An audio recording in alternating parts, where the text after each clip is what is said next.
welcome. Please feel at ease. No harm will come to you. Please hold out your hands and feel for the tablet in front of you. Take it in your hands and trace the bumps with your fingers slowly. Feel the contours of the shape in front of you and note the contours before your eyes. This is the same object. This is the 5th tablet of the Epic of Gilgamesh, humanity's earliest surviving great work of literature, and this is Gilgamesh's journey to the cedars of the gods, to defeat the forest guardian and claim his destiny. Oh Shamash, hear me, Shamash, let my voice be heard. Here in the city man dies oppressed at heart. Man perishes with despair in his heart. I have looked over the wall and I see the bodies floating on the river, and that will be my lot also. My destiny decreed, I will go to the country where the cedar is cut. I will set my name where the names of famous men are written, and where no man's name is written, I will raise a monument to the gods. The tears ran down his face, and he said, Alas, it is a long journey that I must take to the land of Humbaba.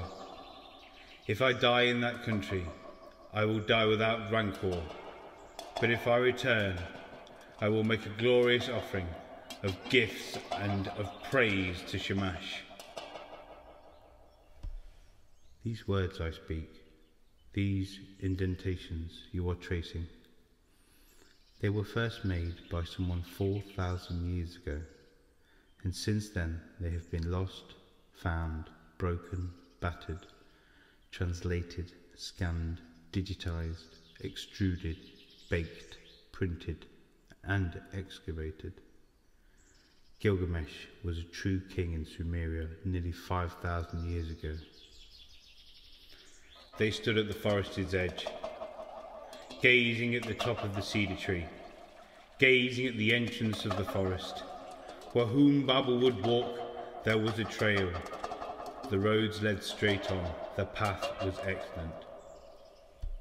It is here where we shall meet our destiny. It is here I transform myself. It is here I become Humbaba. It is here I become the work. Suddenly the swords and after the sheaths and the axes were smeared, dagger and sword alone. Gilgamesh, into my presence.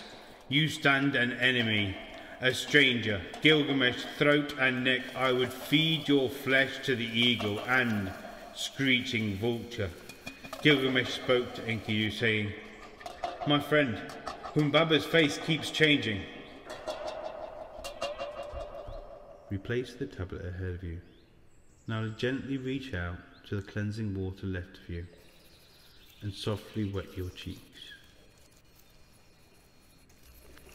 Shamash raised up against Humbaba.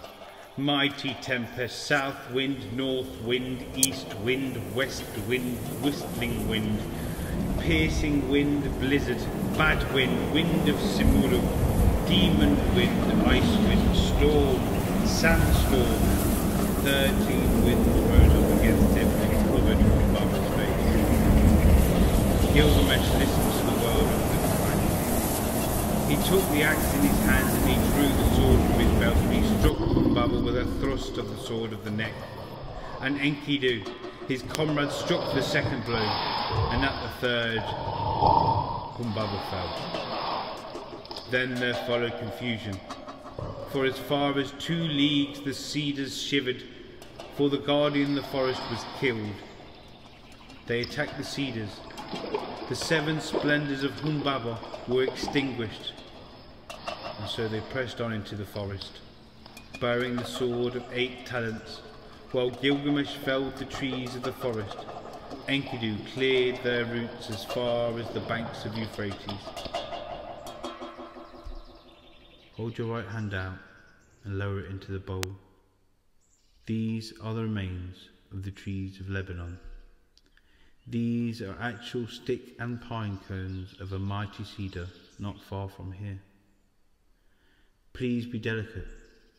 They are of great sacred value. Carefully take them in your palm and raise them to the sky.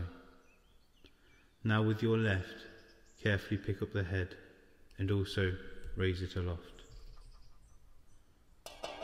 My friend, we have cut down the towering cedar whose top scrapes the sky. Let them carry it to Nippur. The Euphrates will carry it down. Nippur will rejoice. And they tied together a raft. Enkidu steered it while Gilgamesh held the head of Humbaba. Thank you. Please take off your headset and then replace where you found it.